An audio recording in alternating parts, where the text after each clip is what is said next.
वैसे वो लोग कोलकाता का है और बंगाली में बात करते हैं, तो मैं भी बंगाली में बात करेगा। ভাই ভিডিও করছি ইউটিউবের জন্য। এই রোদে আমাদের কিভাবে কাজ করে দেন? ওগুলো বেলেগ কামরা নাকি ওগুলো? সব কামড়া হবে। আপনাদেরকে তুলবো? না আপনাদেরকে তুলতে হবে না। আপনাদেরকে তুলে কি করব? আপনারা কোনটা কোনটা নিয়েছেন ঘর? এই সাইডের সবটি? এটা আমানটা মধ্যে কয়টা ঘর হবে? 14টা আমানটা মধ্যে, আপনারা 10টা নিয়েছেন। এদিকে 7টা হবে। এই একটা নিচে একটা উপরে কেন? আর আপনার ভিডিওটা করছে।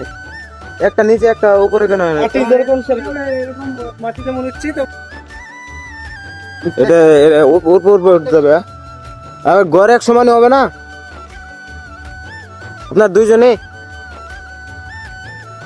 ऐसे वो लोग 2 ही आदमी इधर काम करते हैं और एक दूसरा आदमी एक है वो दुकान में गया। तो वैसे वो हेलीकॉप्टर जा रहा है, ये आप लोग को दिखाते हो। हेलीकॉप्टर जा रहा है गाइस। मेरा यूट्यूब चैनल सब्सक्राइब करने के लिए जा रहा है हेलीकॉप्टर।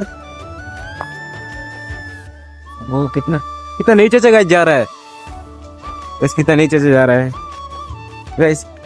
आज के लिए बाय, मिलते हैं नेक्स्ट ब्लॉग में। बस ब्लॉग कैसी लगी प्लीज कमेंट में बताना। बस वो लोग गाना भी सुन रहा है, वो लोग गाना भी सुन रहा है बस।